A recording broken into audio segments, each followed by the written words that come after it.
Of 6:30, I will go ahead and call the meeting to order. As for roll call, please. Here. Here. Here. Here. Here. Here. Here. Here. Here. Please join me in the Pledge of Allegiance. I pledge allegiance To the flag of the United States of America and to the republic for which it stands, one nation, under God, indivisible, with liberty and justice for all.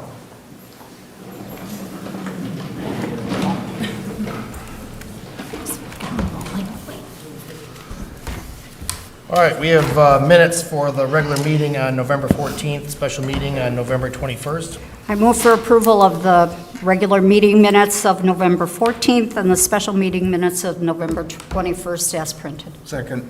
All right, motion and a second then to approve those minutes. All in favor, say aye. Aye. All those not, same sign.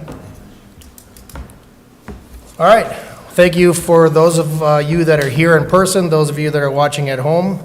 Appreciate your attendance tonight. We have nobody signed up for public comment, and we will not need announcements as we are not having closed session tonight. Move right down to the agenda, and I'd ask for somebody to make an motion to amend the agenda and strike 7.1, closed session. I'll move that we amend the agenda by striking 7.1. Second. All right, we have a motion and a second then to amend the agenda for this evening, eliminating closed session 7.1, or actually not 7.1. Yeah. Yeah, Yeah. that's right. Oh, it is right. 7.1 and 11 and 12. 7.1 and 11 and 12. 11. 11, yeah. So make that motion one more All time. right, I'll move that we amend the agenda by striking 7.1 and 11 and 12. No, yeah, and 12. Second. Second? All right, we have a motion and a second then to amend the agenda by removing 7.1, 11, and 12. All in favor, say aye. Aye. All those not, same sign. All right, then I would ask for a motion to adopt the agenda with those. Do I have to do that? Yeah. Yes. Motion to adopt the agenda with the amendments. So moved. Second. Motion and a second to adopt the agenda with the amendments as presented. All in favor, say aye. Aye. All those not, same sign. All right, on to reports by admin. We have a school of the month, Wilson Elementary.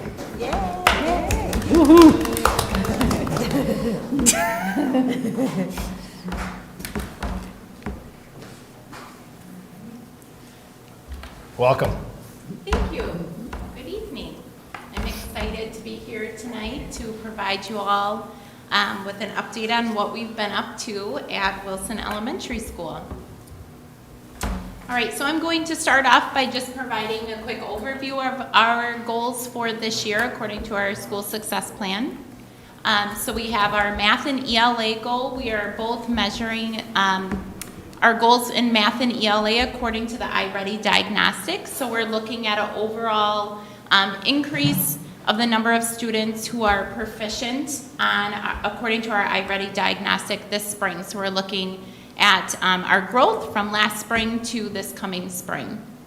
And then for our third objective, which is focused around social emotional learning, we are striving to have 100% of Wilson students feel connected and like they belong to our school according to our Wildcat Thoughts survey that we created as a guiding coalition.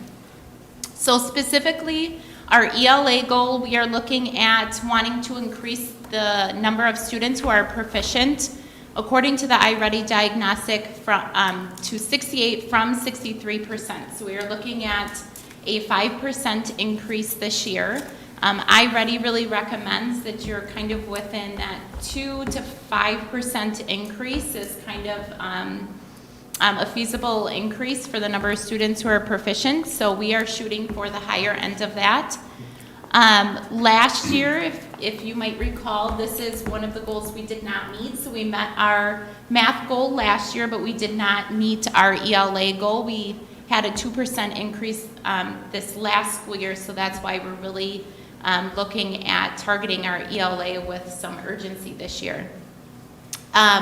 We are also focusing on our students who are in the target group, or like the bottom 25% according to the forward exam, as well as our students with disabilities who are 2 or more grade levels behind it. We're looking at a goal for them of reaching their stretch growth according to the iReady. So moving on to some of our action steps and what we've accomplished so far in these last few months. One being our teacher-student learning objectives being directly tied to ELA. So as you all know, our teachers all have to have a student learning objective each school year that they are focusing on. Last year, all of our teachers focused on math. We kind of really came at our math goals head on last year, and that showed in our overall growth. This year, we're really focusing in on that ELA.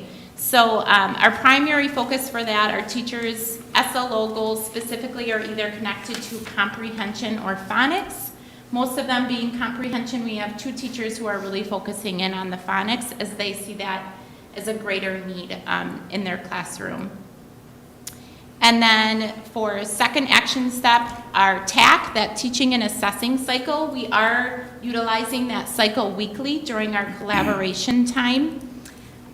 So as a part of this process, we are using this for every math unit. And this process really is drills down to those 4 questions of the PLC. So we're really specifically focusing on as we're looking and we're working through our units and our students are taking some of those informal assessments as we go through. We are really looking for our students who are not proficient or they don't have it yet, and how are we responding to that as educators. So thinking about some of our small group instruction. And as we progress through that teaching and assessing cycle, we're really focusing in on those essential standards. And, we have a standard that we focus on, and our students have to work their way through to meet proficiency on that standard. So they are going from emerging to developing to being proficient in that standard. So that's something we're tracking on our students as we go through.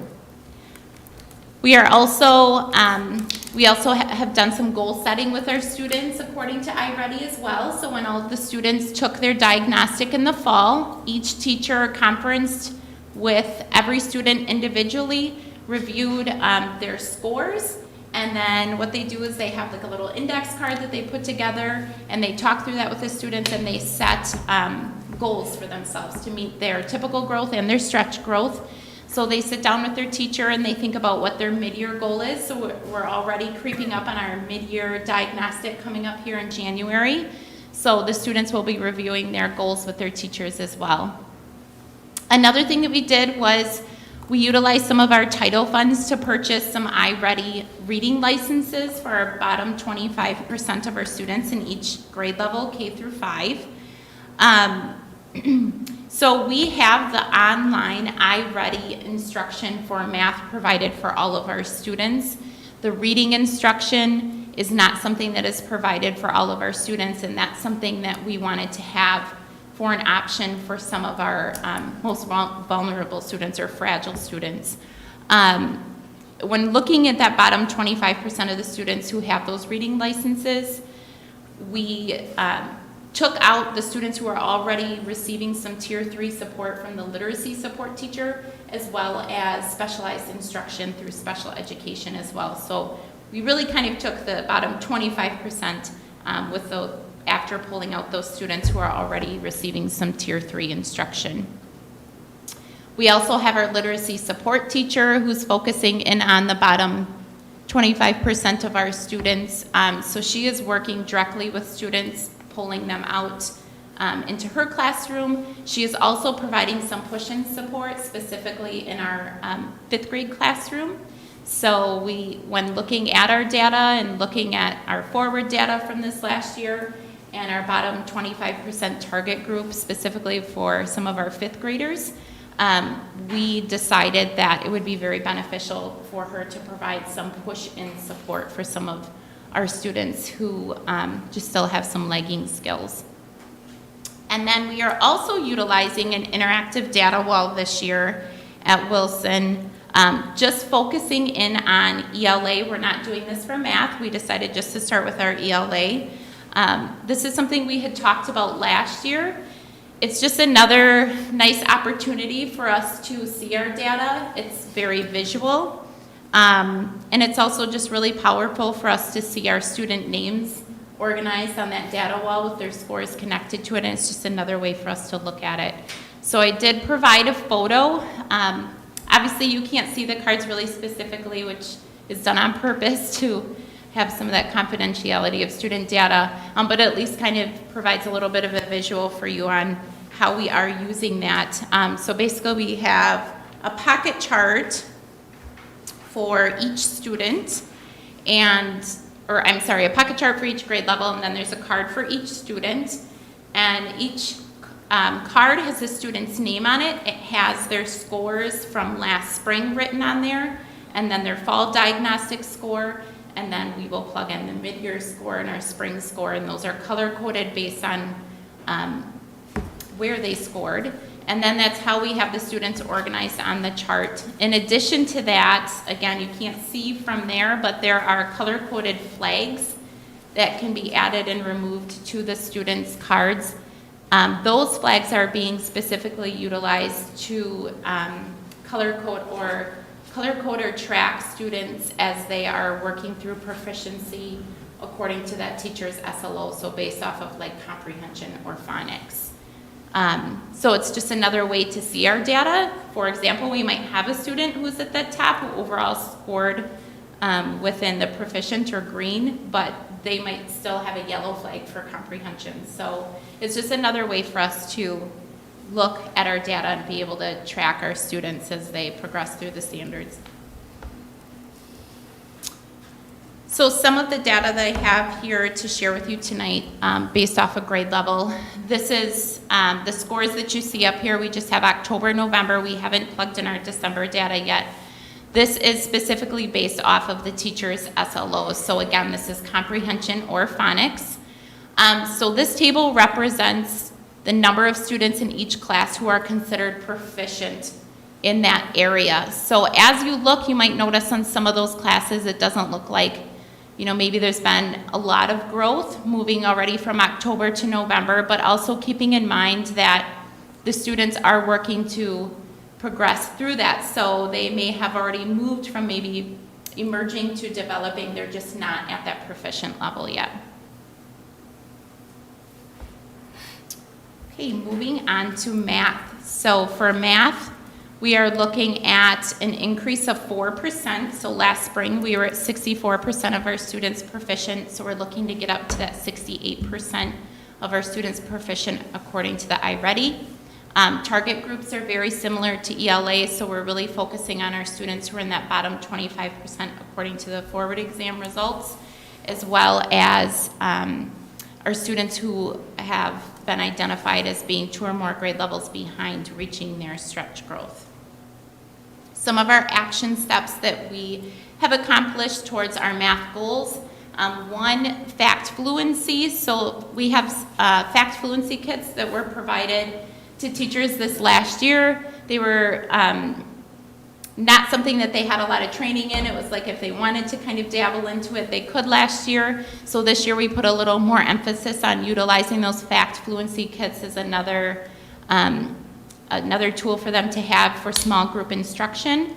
Ryan Ewing, one of our curricular coaches, came into one of our staff meetings and provided some professional development around how to utilize those fact fluency kits in the classroom. Just like our ELA, we are going through that teaching and assessing cycle weekly for our math units. So again, really focusing in on each unit and the essential standards for each unit. Now with math versus ELA, our math units are, they don't maybe spiral as much. So when we're working through ELA units, there are multiple standards we might be working through versus when we are working through a math unit. It might be really just focused on maybe 1 or 2 standards. So that'll kind of get to another part I'll be getting here into just a minute. We also are doing our iReady goal setting with students for math as well. So again, looking at setting those goals towards meeting their typical and stretch growth. We do have, we're very fortunate to have a math interventionist out at Wilson. She is with us 3 days a week. So she provides some pull-out and push-in support depending on our student and class needs. And then last but not least, we are utilizing the growth monitoring tool in iReady this year for math. This is something that is new to us. We have not utilized this tool before, but we wanted to give it a try this year. It's another way for us to be able to get kind of a global overall perspective on how our students are progressing towards meeting their typical and stretch growth. So the growth monitoring tool is basically like another little mini diagnostic. So again, it's looking at kind of all the overall pieces of math and how the students are progressing again towards their typical or stretch growth. We decided to use this for math just to help us provide more of an overall global outlook on how we are progressing towards our goals. iReady does recommend that you do not do this more than 1 time per month and that you have 3 data points before looking at your data. And they would also recommend that you have 1 month in between each data point. So the data points that we have thus far would be the fall diagnostic, and then we assigned a growth monitoring, like little mini diagnostic in November, and then again in December. So while looking at this data, some of the numbers we were a little like, to see some of the numbers showing up as unlikely to reach their typical growth. We're also keeping some perspective, knowing that we haven't had that full month yet. We kind of pushed through that. We didn't really allow for a full month between all of our data points. But still, nonetheless, this is an opportunity for us to reflect on our data, and it's another conversational piece for us to be able to have with our students around their goals. So what you see on this chart up here would be K-5, and then if you look over, we have likely, somewhat likely, and unlikely. So according to each of those grade levels, the numbers that you see there, that is the number of students who are projected to be likely, somewhat likely, or unlikely to meet their typical growth. So this chart here is for typical growth. And then the next chart here is for that stretch growth. So that's when we're looking at the 2 or more years of growth. As you can see, the numbers are much higher in that column of unlikely, which isn't shocking. We know that stretch growth goal is quite lofty, but it still helps provide us with, again, just some of that specific data. And of course, we are able to drill down and look at that specifically for our students, especially those who we are striving to have meet their stretch growth if they are already the 2 or more years behind. So the iReady goal setting, all classroom teachers reviewed student iReady data and met with students individually to set their mid-year and end-of-year goals based on achieving typical and stretch growth. Students will officially review their goals prior to our mid-year diagnostic coming up here in January, and then after the diagnostic is complete to determine if they are on track. The teachers will implement classroom incentives to go along with this, and we also have some plans in motion right now for some school-wide incentives based on goals met and growth towards meeting their goals. So moving on to our third objective as it relates to the social-emotional and some of the school culture pieces. We are striving towards having 100% of our students at Wilson Elementary School to feel like they belong and are connected in our school community according to our Wilson Student SEL survey given in May. So what we are doing is we're actually giving this survey to our students once a month. but we are looking at by May that 100% of our students feel connected or have healthy answers according to that survey. So some of the action steps that we have accomplished towards this is our guiding coalition did create that Wildcat Thought Survey. So the survey was created by our guiding coalition. It encompasses 6 questions that are related to the school perception survey that is taken by students in the area of connectedness. Students take it monthly. And so what we did was we decided, so students take it monthly on their computer, and that was a little bit of a learning curve after the first one, especially for like our kindergartners and first graders. After they took it that first time, we ended up deciding it'd be really helpful to add some pictures, and we decided to lay it out a little bit differently. So that was a learning curve for us. So they have taken this twice so far, and what we decided was that we would want students to answer healthy to 5 out of the 6 questions to be considered like they're proficient on that. So we're not looking for perfection, but we are looking for 5 out of 6. To go along with that, and another data point that we were looking at was our students, or I should say our teachers, 2nd through 5th grade teachers, completed what we call is our BEST screeners. So that stands for Behavioral, Emotional, Social Traits. So this is something that we've done across all of the elementary buildings this year. So this is a screener that actually all of the teachers complete on every student in their classroom. And what that does is it helps flag students with internal and external social emotional needs. And it also provides us with some recommendations for interventions. So this was also another helpful data point for us to have. Dr. Hartwig is the one who has been working with the school administrators as well as the staff around this. We had the opportunity to have him attend one of our school-wide intervention team meetings, and so he actually got to help us kind of dig into our data, and it was very interesting and very helpful. So that was another piece that we had. We're also continuing with our responsive classroom practices. So we are continuing to implement those practices. We have a minimum of teachers implementing the morning meeting, quiet time. They're also implementing the closing circle, some of that teacher language. So we're continuing to work through that. And then we do have our SEL team this year is really focusing on those monthly assemblies. Last year we did not have any in-person assemblies at Wilson. So this has been very exciting for us to bring that back. We were doing virtual assemblies on Fridays, but now we are coming back together as a whole school in our gymnasium. And those assemblies each month kind of have a character focus. So for October, we really focused on the Wilson Way and all of our expectations. November, we focused on gratitude. This month of December, we've been focusing on kindness and giving the gift of kindness.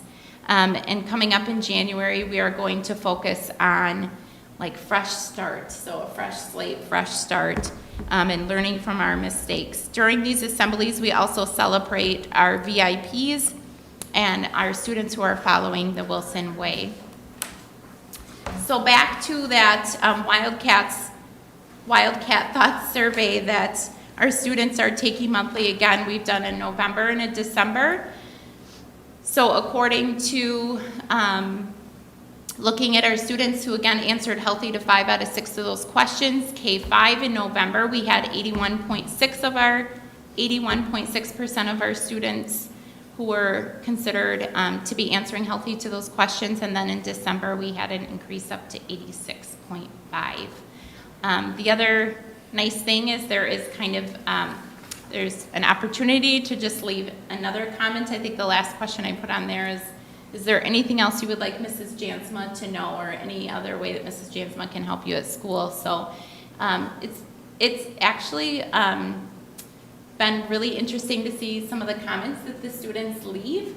I wasn't sure what it would look like, but truthfully, some of them I really do feel like they think that some of them I wasn't surprised. Some of them I I was a little surprised, but I guess in a good way, that they felt like that was a safe place where they could share something that maybe I wasn't aware of. So that has been helpful as well.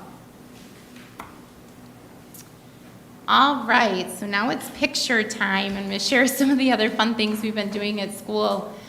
We did have a Veterans Day assembly out by our flag this year. Mr. Warwick joined us along with 3 other veterans who had some type of a connection to our Wilson family. So basically what we did was we put it out there to our families that we were going to be having a Veterans Day assembly out by our flag, and we invited anyone from our extended Wilson family who was a veteran to attend. So we did get 3 other folks who attended that we were able to recognize on that day, which was very special.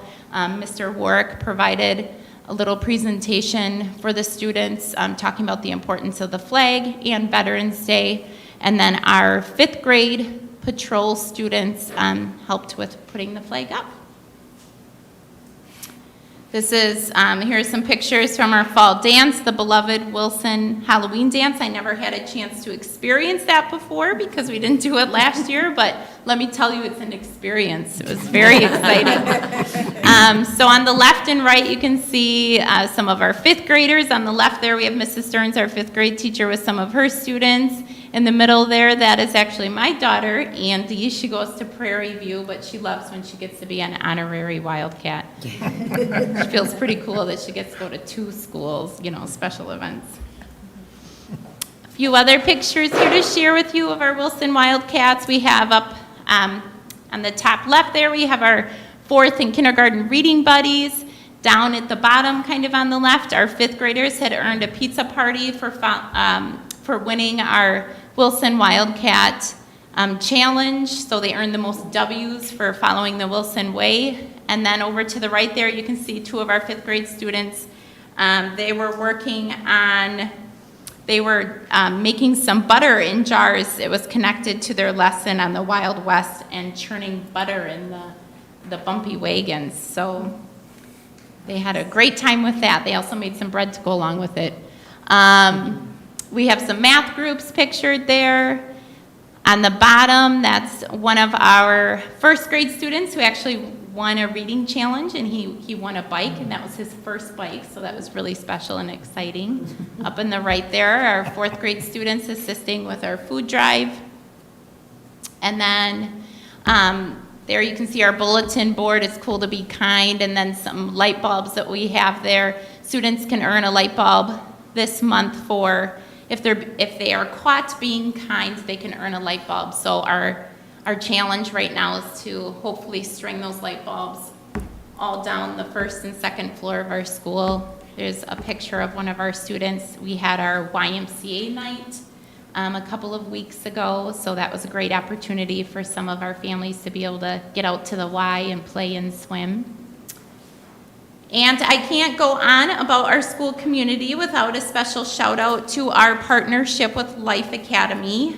Students from Life Academy are very helpful to our village out at Wilson. They bring cheer to our windows, as you can see here. They come to our school to help with cleaning our classrooms on a weekly basis. They help with our bulletin boards. They prep school activities. They hang items like the light bulbs that you saw up there. They help string those along our walls for us. They did a lot of setting up our book fair this year, so we have been very grateful for that partnership that we have with Life Academy.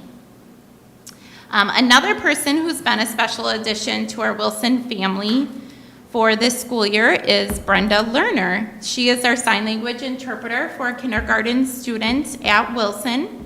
Brenda is very passionate about her work, and I'd like to have her share some of the exciting things that she would like to bring to our school this year. Good evening. Hello. Bear with me, I kind of wrote some stuff down. I am really excited, and I'm happy to be able to share with you about the students, the staff, and their families at Wilson who have an opportunity to learn some sign language. Ashley was very supportive when I brought to her attention about doing the sign language club at the school. And so we agreed that just to get started, we would do a Google Classroom. So I put together a Google Classroom that we are sharing with the students, their families, and the staff. And from there, we'll see if there's any interest, and hopefully, we'll get some in face-to-face and start a sign language club at Wilson School. So, but in the meantime, while we're doing that, to the Google Classroom, I'm adding videos, vocabulary, activities, stuff that the parents and the kids can do at home, staff can learn at home, doing like signs of the day or videos, books that are being read and being interpreted, being sign language, videos, music. So just a lot of different things I'm trying to expose all these students to who are interested in learning sign language in the school, which I think will be very beneficial in the long run with having the student, you know, as he grows from kindergarten, first, second, third, and fourth grade, that all these students that are interested will really make him feel inclusive, as well as any other students using it, feeling inclusive by being able to use that sign language. So I'm really excited to hopefully teach them more as the time goes along, so. Awesome, thank you very much. Thank you.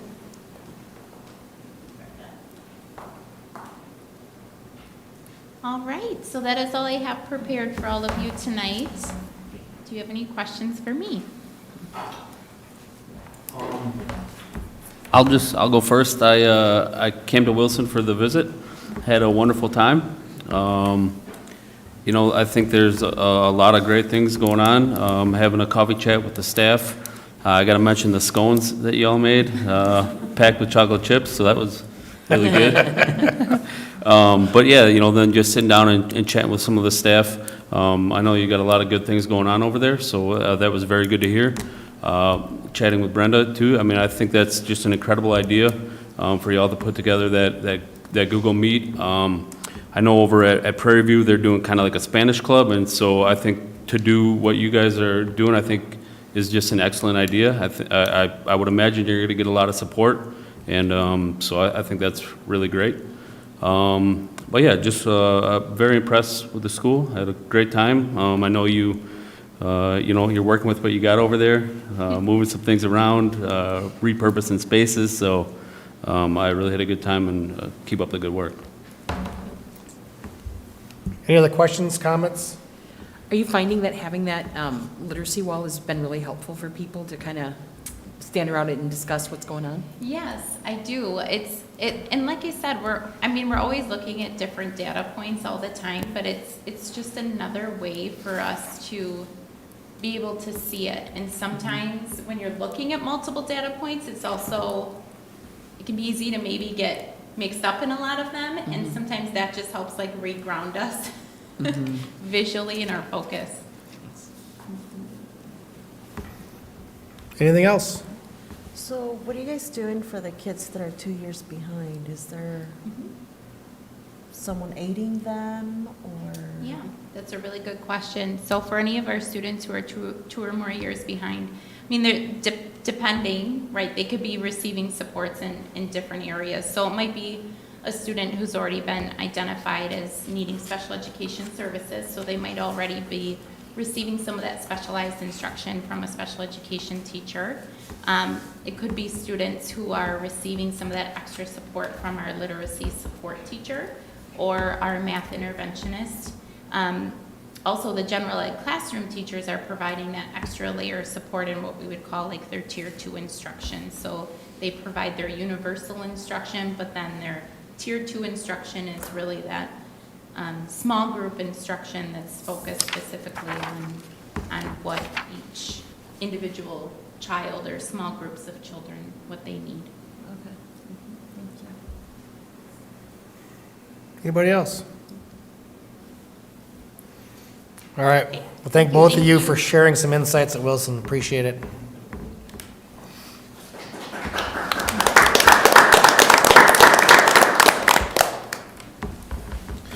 Moves us on to 9.2. Pete. Good evening, Pete Ward, District Facilities and Safety Officer.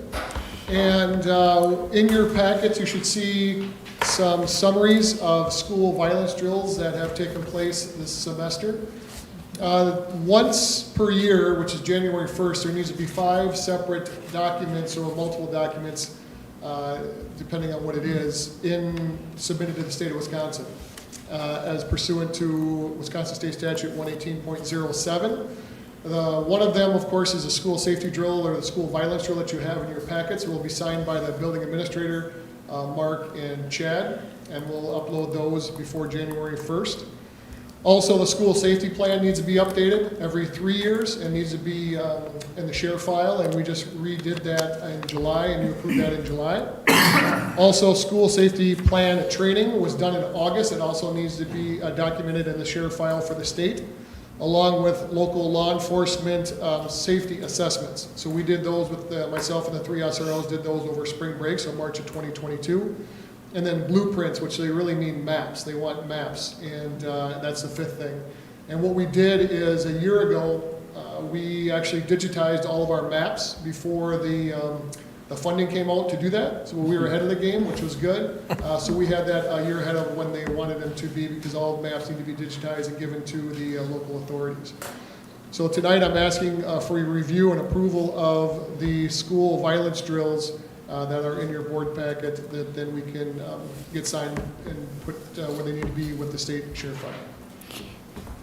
Pete, I read all your reviews of all the schools, and I'm really impressed. I mean, it's a tough thing to think about, that you might have a chance when your school would have some violence in it, whether it's an active shooter or something like that. But to be able to do this ahead of time and get to the point where the teachers and the students know how to stay put, out of sight, everything like that, and the ones where they've added barriers to the doorways and everything like that is very impressive. And so it's great. You hate to ever have to use it, but it's important to have it in hand. And also it's important for me to thank all the administrators, the staff, students and their cooperation, the SROs, because we couldn't do it without them. We're one big team, so. Mm-hmm. Yeah, Pete, on top of what Marge said, in your report, I mean, it sounds like the response times have improved as far as, getting locked down and getting out of the way, stuff like that, so that's good.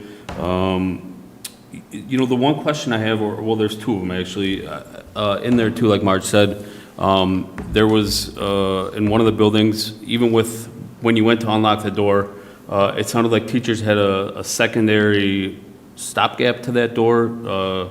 Is that correct? Well, we find every time we do a drill, there's good and there's bad things. And one of the things we actually found was there was a door not working properly or locking properly. Okay. So that was been fixed. And the stopgap as far as something in the door that wouldn't allow it to lock. No. Something that it sounded like it was a secondary safety thing. Like a desk or something added inside. Yeah, like, Yep, I got I don't know you. if it was like a, like a whatever, whether it, Right, yeah, and that happens, and all those summaries are done by the building principals. Yeah. And they do a great job with that. Okay. And what we try to do with the SROs is just, look for worst case scenario.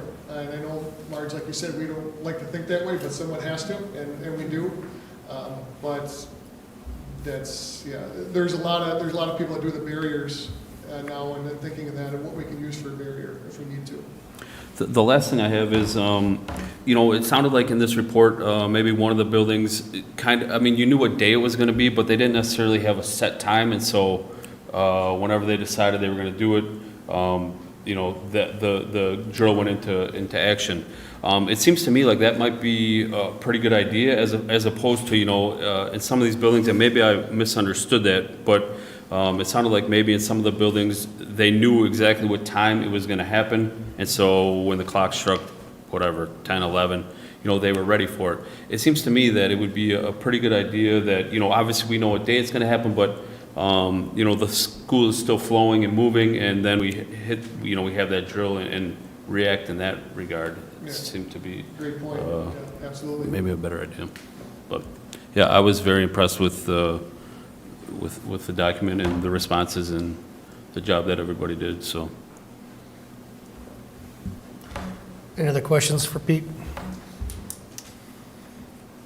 I just want to thank Pete for keeping on top of all these things that have to be sent into the state, because after a while, it's like, okay, who's in charge? And there we have it. And it So, changes yearly, so. yeah.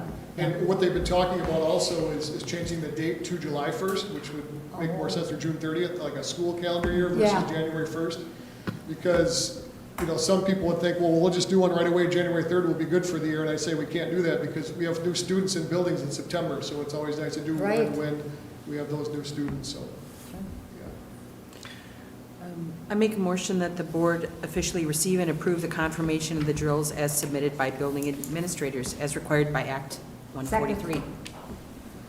All right, we have a motion and a second then to accept the district safety drills report as presented.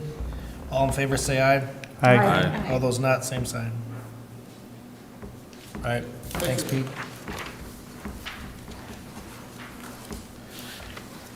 All right, that moves us on to 10 and 10.1.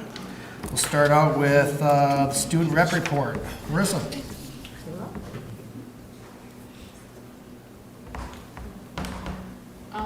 For this month's report, it's going to be a little different. I will be reporting not only on the high school, but the middle school and elementary schools. For the high school, we did pretty great in the food drive. That was earlier this month. We raised 960 pounds with BDUSD staff donating $700. I am, however, sad to say that we did lose to the middle school. If it was a competition, we raised like 1,780 pounds. Wow. But I am proud to say that as a district, we did raise 10,700 pounds, which is over 5 tons of food. My next topic is to update you guys on the new program that I had mentioned last time, which is Sources of Strength, which they are still meeting monthly with their program advisors. They're currently divided into like subgroups, helping spread the word about it, whether it be like word of mouth, posters, or social media. It wasn't this month, but they did have a thankfulness campaign right before Thanksgiving, in which we have many students participating, and in the center, those are the leaders that were trained for the program and their advisors. They have doubled their number from the beginning. They went from 20 to 43 members now. This is a program, and it's showing itself throughout the school in a positive way, which I believe will benefit it in the years to come. Moving on to like the middle school, they have been pretty busy with hosting their first dance. I'm excited for that. To help raise money for their dance, they are selling candy canes for $1, as well as selling like estimation jar tickets, which students pay 25 cents to guess how many objects, which like are in a jar, which could be like random candy and other random things. They also have a Spirit Week planned with an all-school assembly on Friday, the last week of the year, which I'm pretty sure they'll be all excited. They're also hosting a staff breakfast with the elves on the 23rd.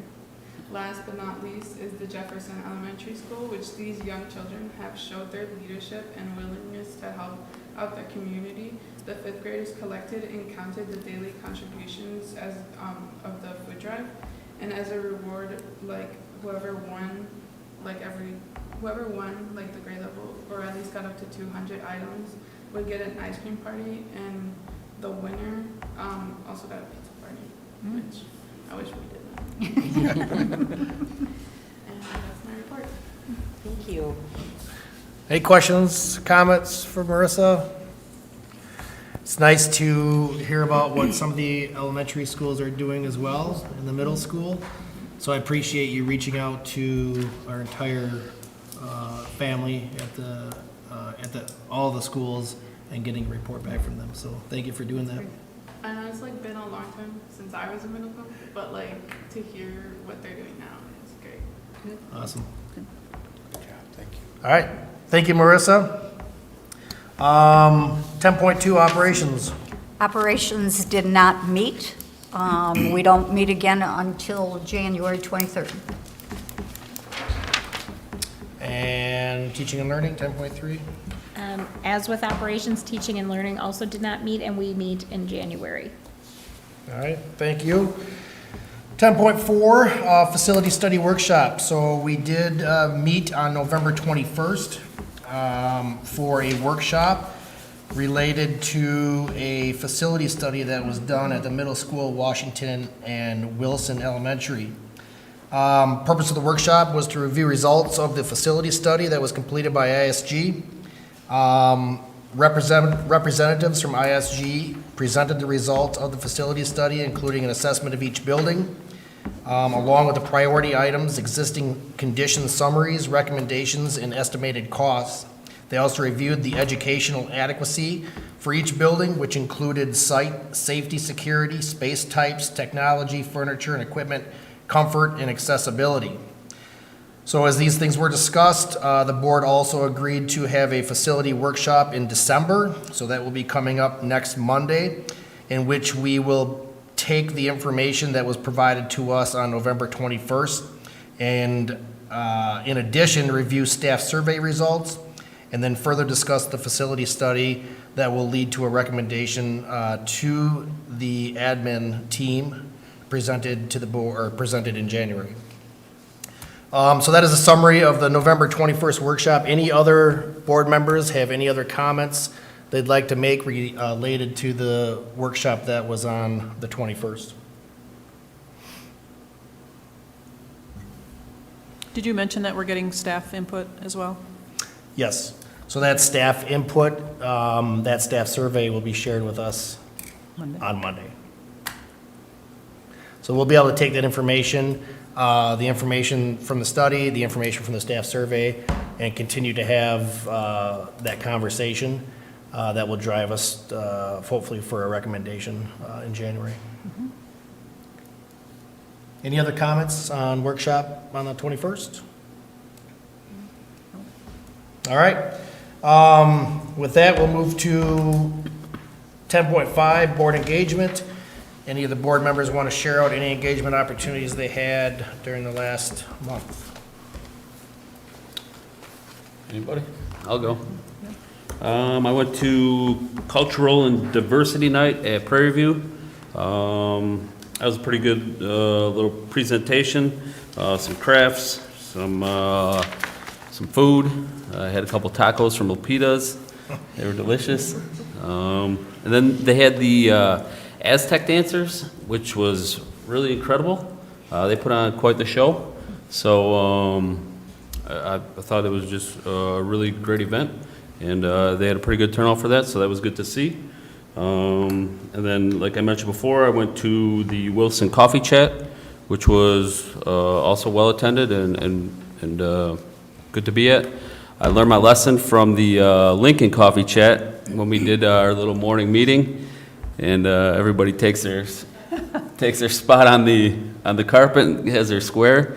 At Lincoln, I got a little too antsy, and I sat down right away and then got booted out. So this time I waited till all the kids were sitting, and then I found the open square, and everything was good. So that was good. And then I went to the Prairie View music concert this past week, which was really great as well. A lot of good songs, and the kids were fully engaged, singing their hearts out. So a lot of good things happening in the district. All right, thank you for that. Share out. Anybody else have anything else?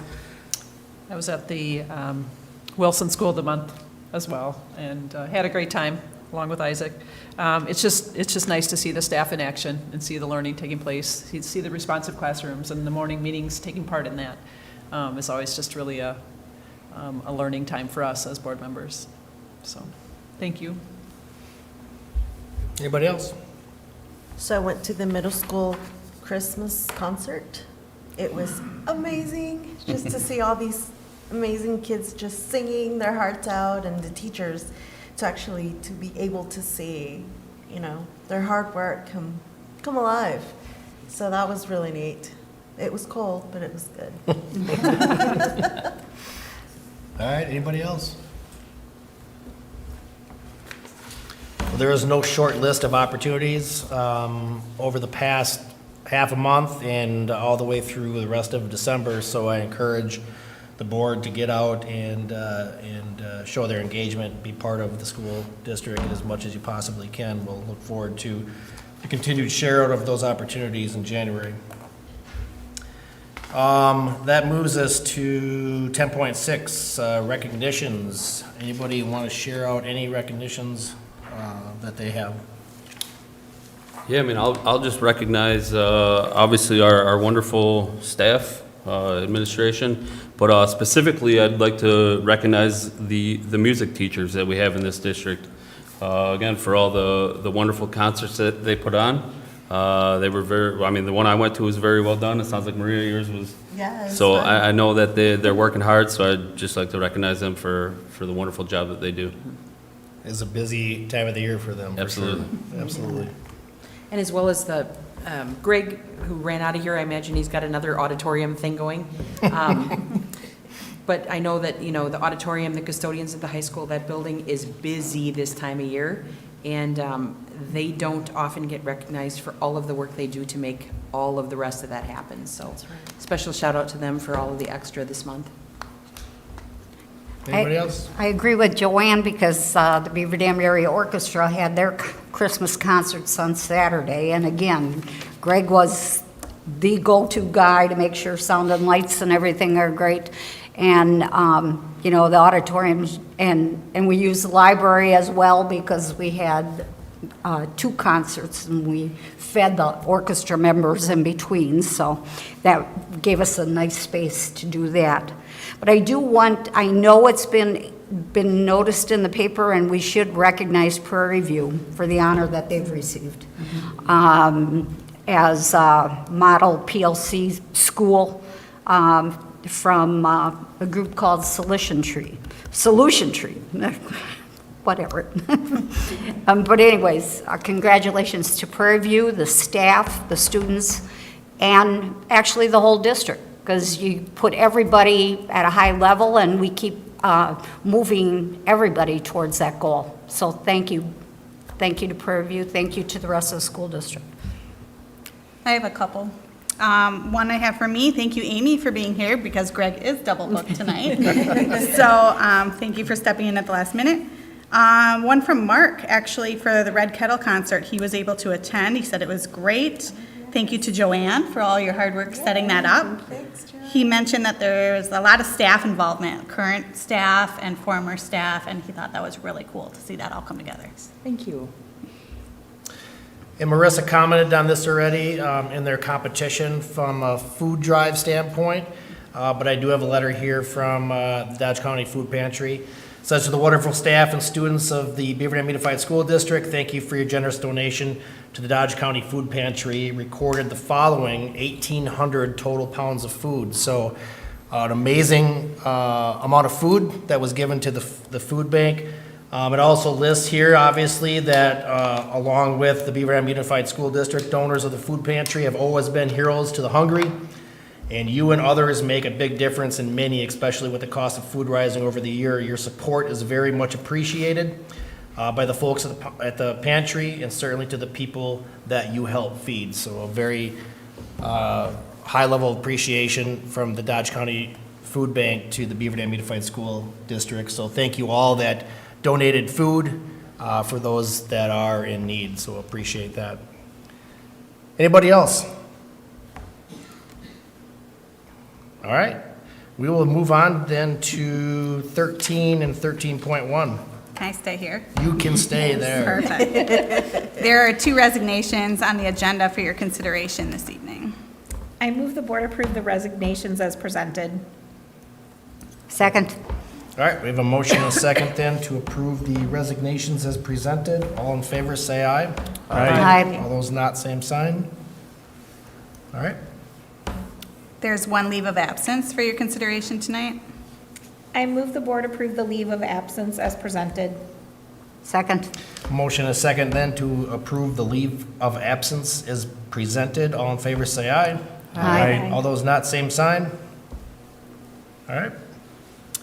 13.3, appointments. I have Shira Isaacson, math teacher at the high school.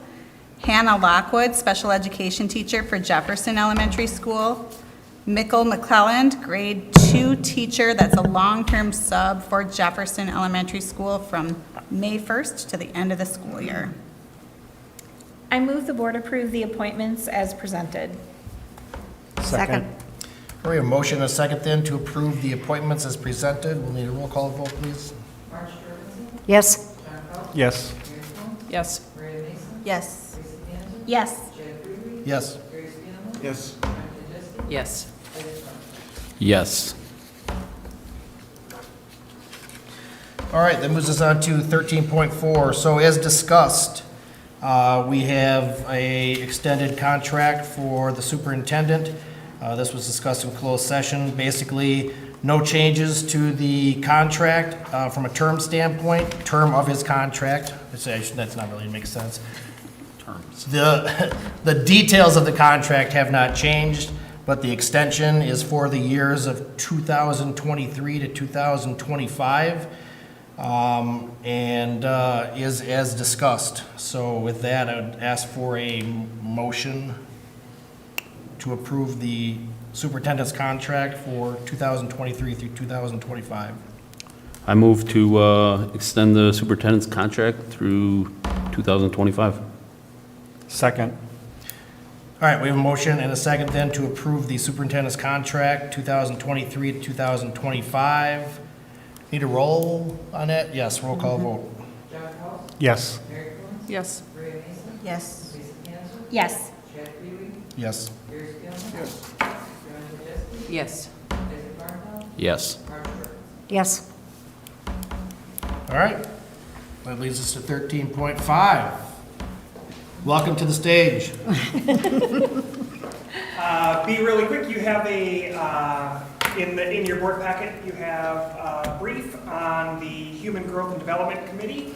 So per policy for Human Growth and Development, as well as Citizens Advisory, we have established staff members as appointed by the superintendent per policy, and then citizens to be approved by the Board of Education for the Human Growth and Development Committee.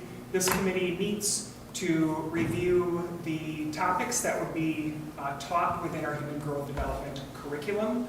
We are doing that this year ahead of next year's review of physical education and health curriculum, so that we can implement the recommendations from that team next year. The committee is a citizens advisory, so it looks at the required subjects as well as the recommended subjects. We would recommend those to the Board of Education for ultimate board approval, and then we would go back later this year. We would write a curriculum plan for that, utilize the advisory team to be able to provide feedback on how we plan to implement those topics, and then again ultimately come back to the board for approval. Again, the ultimate part is that when we do our review, we would have that information for when we do our health and PE curriculum review next year. We currently have a Human Growth and Development curriculum. Again, this would be an update to that. All right, any questions, comments for Rob? How many people are on the committee? We are looking at 12 people being on the committee, 3 district members and the rest citizens. They represent multiple different perspectives and areas. Any other questions? And if not, I ask for a motion. I'll move to approve the Human Growth and Development appointees as presented. Second. All right, we have a motion and a second then to approve the growth and development appointees as presented. All in favor, say aye. Aye. Aye. All those not, same sign. Thank All you. The committee will meet, we're looking at twice in January, and then if we get our work done on the interim, twice in April. So we'd come to the board on the interim of each of those. All right. Thank you, Rob. Thanks, Rob. With that, we'll move on to 14.1, payment of claims. I move the board approve payment and claims in the amount of $3,804,963.88. Second. All right, motion and second then to approve payment of claims. Roll call vote, please. Yes. Yes. Yes. Yes. Yes. Yes. Yes. Yes. Yes. All right, with that, I ask for a motion for adjournment. So moved. Second. Motion and second for adjournment. All in favor, say aye. Aye. All those that want to stay, say aye. All right, we are adjourned. Thank you very much.